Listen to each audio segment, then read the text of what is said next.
Love you guys too. Thank you. So it's been 35 years since Rocky IV. I imagine you've been back to Philly plenty of times, but this is still, this reaction, you've had it all day. It's got to be exhilarating still. It is exhilarating. It's baffling because I don't know how this happened. You know, I started out with a very, very simple story about a simple man, and it manifested itself in such amazing ways that it still seems to preside over who I am. You know what I mean? It's like, you're Rocky, no, you're Sly, you know, it's, you know what, we're together. And fitting, especially in a city that has done so much and values its veterans so much, that we're doing this tonight on Veterans Day. Yeah, it's great. Thank you.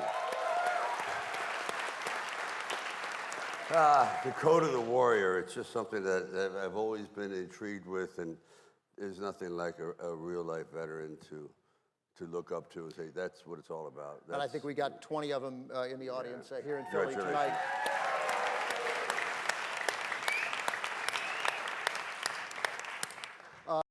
So it's 2020, you're in the middle of the pandemic. What motivated you to go back to Rocky IV? Because this is not a director's cut that has a couple of little changes designed for the studio to just hype up and release another movie.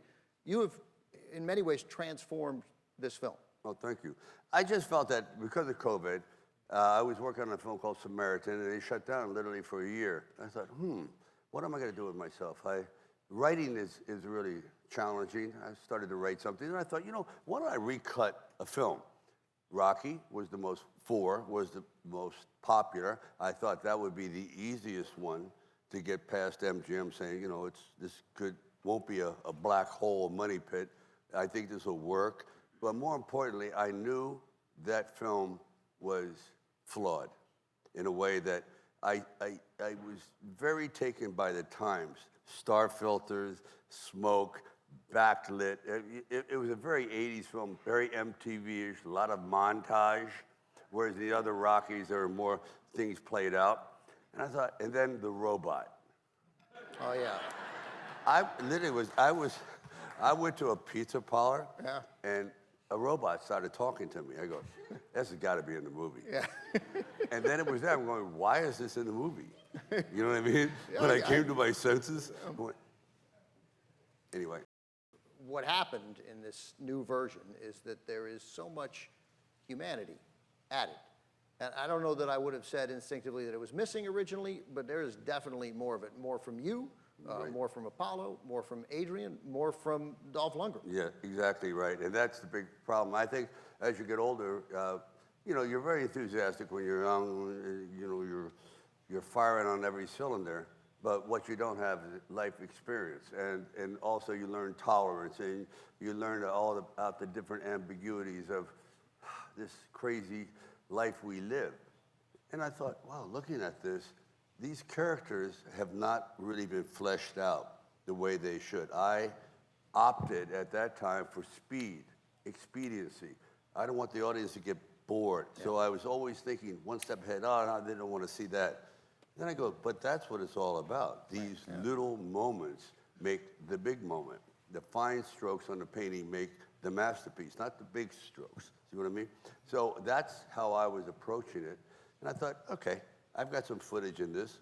I've got stuff laying around. Like Dolph Lundgren, for example, in the first one he comes off as a robot. Who cares, this and that? And I go, no, he's not. He's really he's a victim. He's been raised as a political weapon, tool. Right, it's a propaganda tool. Yes, and he's like the Frankenstein monster. Right. And when he goes off kilter, you can imagine, he probably ended up in some gulag somewhere, that kind of thing. I just felt that all these characters, Apollo became a tragically Greek figure, that he has everything, but he just cannot face obscurity. He just can't do it. He just cannot not be in the limelight, which eventually is like Icarus in the sun. You know, you just crash to your death. It took, I thought it was going to take 3 weeks. It took 9 months, 10, 12, almost a year. And finding all these nuggets, the hard thing is to admit you were wrong. You know, I thought I had it down. Like, yes, it was #1 film. It made a fortune. It's the #1 of all the Rockies, #1 that year. And it was you not, did it wrong. And I did it wrong. Yeah. And I did it wrong. And I said, there's more soul. And also the critics were pretty rough on it because it was done in a montage form. It was very superficial. It looked flashy compared to the other one. It has a 1985 feel. It's completely 1985. 1980. It's cut in a contemporary fashion that I think is soulful, dramatic, but also pure escapism. You know, I'm not trying to put out a message, but it's interesting that the whole Russian thing has come back around. Yeah, I didn't even think about that. I didn't either, and I went, whoa, here we are. Yeah, it was a nice gift. Nice gift. This director's cut is wonderful. Thank you very much. Congratulations on it. The documentary people should check out. I know they will. Yeah, It's please available do. It's on the good. YouTube. And thank you to Philadelphia for hosting this wonderful event. Wow. It's beautiful. Yeah. It's unbelievable. Ladies and gentlemen, Sylvester Stallone, thanks for coming tonight. Enjoy the director's cut of Rocky IV.